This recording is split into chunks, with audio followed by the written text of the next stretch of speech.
கடவுள் முருகன் கூட வந்தா கூட தமிழ்நாட்டில் தேர்தலில் நின்று தேர்தல் பிரச்சாரம் செய்து வெல்ல முடியாது. ஏனென்றால் அங்க உள்ள சினிமாக்காரர்கள் மட்டும்தான் அங்க தேர்தலில் வெல்ல முடியும், வெல்ல வாய்ப்புகள் அதிகம் உண்டு.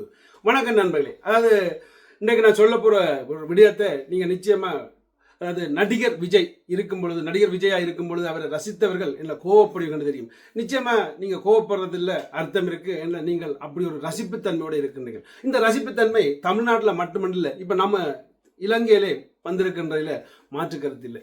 சரி, அது காரணம் என்னென்று பார்த்தீங்களா, அந்த ரசிப்புத்தன்மை அதிகரிக்கிறதுக்கு காரணம் என்று பார்த்தீங்களா இருந்தால், அதாவது அந்த நாட்டில் இப்ப முக்கியமான விடயம் என்ன நடக்குதோ அதுதான், அதைத்தான் நாங்கள் ஃபாலோ பண்ண பார்ப்போம். இப்ப பாத்தீங்கன்னா இப்ப யுத்தம் என்று பார்க்கல, நாங்க யுத்தத்தை ஃபாலோ பண்ணுவோம்.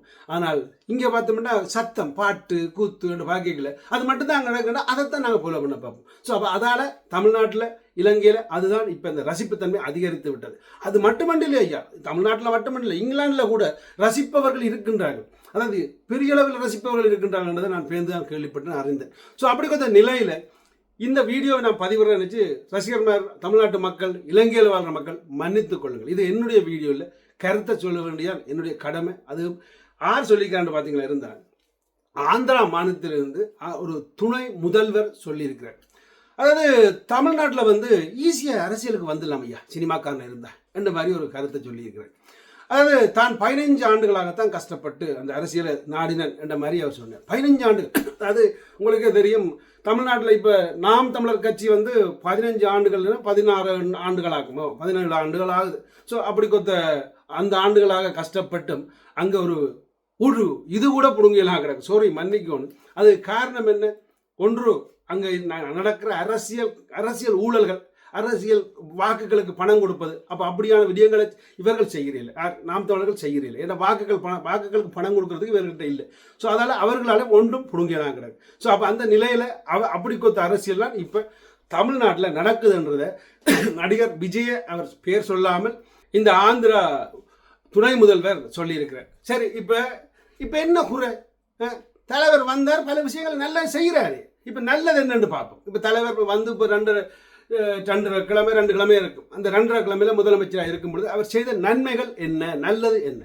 அதாவது முதலாவது நன்மை, அவர் அதிலேயே வச்சு பதவியேற்க செய்த விடயம் 200 யூனிட் உங்களுக்கு மின்சாரம் இலவசம் 2 மாதத்துக்கு. அதுக்கு பிறகு தெரியாது. ஸோ அடுத்தது அவர் செய்த விடயம் அப்படின்னு கேட்டால் சிங்கப்பெண் படையணி. சிங்கப்பெண் படையணின்றது உங்களுக்கே தெரியும். அங்கே சிங்கப்பெண் படையணி இருக்க ஒன்றும் நடக்காதுன்னு மனதுக்கு நினைச்ச ஆக்களுக்கு எல்லாம் கடைசியாக அந்த சிறுமியிட கொலைகள், கற்பழிப்புகள் நடந்துச்சு. ஸோ அது ஒரு அடுத்த கட்ட ஒரு நடவடிக்கை எடுத்தார். ஸோ அப்படி பல திட்டங்களை கொண்டு வந்தார். அடுத்தது பார்த்தீங்களா இருந்தால் 717 டாஸ்மாக் கடைகளை மூடினார். அது ஒரு உண்மையை சொல்லப்போனால் சிறப்பான சம்பவம், அதில் மாற்றுக்கிறதே இல்லை.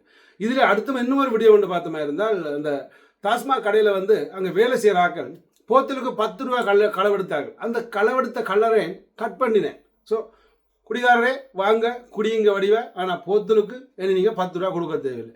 அருமையான ஒரு திட்டங்கள். அதாவது இப்படி ஒரு திட்டங்களை உருவாக்கினார். ஏன் அதையும் மீறி அவர் வந்த வழி சினிமா. அந்த வழியில் சினிமா திரைப்படம் 5 ஷோ ஓடக்கூடியதாக செய்திருக்கிறான்னு கேள்விப்பட்டோம். அது பல 5 முந்தைய எத்தனை ஷோ ஓடுன்னு எனக்கு தெரியல. ஸோ ஒரு நாளைக்கு நீங்கள் 5 ஷோ ஓடலாம். ஸோ வாங்க மக்களே, அனுபவிங்க உங்களோட வாழ்க்கையை ஒருக்காத்தான், லைஃப் ஒருக்காத்தான் என்ற மாதிரி அப்படியான பல விடயங்களை அவர் செய்திருக்கிறார் என்ற செய்தார். ஸோ அவரை பற்றி குற்றங்கள் குறையென்று பார்த்தமா இருந்தால், இவர் ஒரு புது அரசியல்வாதி, அனுபவமில்ல அரசியல்வாதி என்று குற்றச்சாட்டுகள் இருந்தது. ஸோ இவர் வந்த பிறகு கொள்ளைகள் அதிகரித்து போட்டு என்று எதிர்கட்சிகள் புடுங்கி எறிஞ்சார்கள் குற்றச்சாட்டுகளை. அவர் வந்த பிறகு உண்மையை சொல்ல போனால் இது குற்றம் குறை நடக்குதுன்னு இல்லை. அவர் இப்போ 2 கிழமை தான். ஆனால் அதுக்கு முதல் இருந்தாங்களாம் இப்போவும் குற்றம் செய்து கொண்டிருக்காங்க. அங்கே ஆக்கள் உருவம் மாறிஇல்லை. அதே கர்மங்கள்லாம் இப்போவும் இருக்குது. அந்த கர்மங்கள்லாம் குற்றங்களை அதிகரித்து செய்து கொண்டு வராங்கன்றதில் மாற்றுக்கிறது இல்லை. ஸோ அப்போ ஒன்றை அடுக்கி கொண்டு வந்தார்கள். இவர் அடுத்த பெரிய ஒரு குற்றம் செய்த என்ன குற்றம் என்று பார்த்தீங்களா இருந்தால், இவர் அந்த காங்கிரஸ் கட்சியோட கூட்டணி சேர்ந்தது. அதாவது இவரால் தனி ஒரு ஆட்சி அமைக்க முடியாமல் இருந்தபடியால் காங்கிரஸ் கட்சியோட கூட்டணி சேர்ந்ததால் அந்த காங்கிரஸ் கட்சி வந்தது ஈழத்தமிழருக்கு ஒரு துரோகம் செய்த கட்சி. ஏன் இப்போ திமுகவுக்கும் துரோகம் செய்த கட்சி. இதுதான் காரணமா. அப்போ அந்த நிலையில் அவருக்கு அதையும் ஒரு மன சச்சரம் இருக்குது மக்கள் மத்தியில். ஸோ அப்படியே தாண்டி போனால் கச்சதீவை கச்சதீவை வாங்கி விடுவோம் என்று சொன்ன அவர் அந்த கச்சதீவை வாங்குவதற்கு இப்போ பார்த்தீங்கன்னா அந்த ஊடகவியலாளர்கள் இந்த பக்கம் அவர் இப்போ வர்றதே இல்லை. ஏன்னா ஊடகவியலாளர் வந்தால் அவர்கள் கிட்டத்தட்ட ஊடகவியலாளர்கிட்ட மைக்கு முன்னால் நின்றாலே எப்படி நடிகர் விஜயகாந்த் நாசமாக போனாராம் அதே மாதிரி இவர் நாசமாக போனோண்டாக்கா உள்ளுக்கே இருக்கிறார்.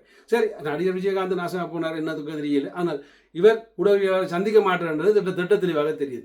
அதாவது இதையும் தாண்டி இவர் அந்த கச்சேரியை திருப்பி மீட்போம் என்ற விஷயத்தை ஊடகவியலாளர்கள் இவருடைய அமைச்சர்மாரிடம் கேட்கும் பொழுது இன்னொரு கேட்ட அமைச்சருக்கு பக்கத்தில் நின்றவர் கத்தின கத்தத்தான் எனக்கு சவுண்டாக கேட்டுச்சு. No comments, no comments, no comments. அதாவது இதை பற்றி கருத்துக்களை நாங்கள் தெரிவிக்க விரும்பவில்லை என்றதை அவர் ஆணித்தனமாக சொல்லிக் கொண்டிருந்தார். அதாவது எனக்கு என்ன இல்லை மனக்கவலை என்றா இதை பற்றி கருத்துக்கள் இப்போ தெரிவிக்க இல்லாட்டி பேந்து எண்ணத்துக்கு அண்டைக்கு கதைச்சனீங்கள். அதுதான் உண்மையான ஒரு கேள்வி மக்கள் கேட்கின்றார்கள். ஸோ அப்போ இந்த விடயங்கள் எல்லாம் இவர் நன்மதை கெட்டு நல்லது கெட்டது எல்லாம் செய்து கொண்டு வாரார்.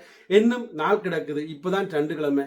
நாளைக்கோ இன்றைக்கோ தெரியல அவர் டெல்லிக்கு போகிறார்.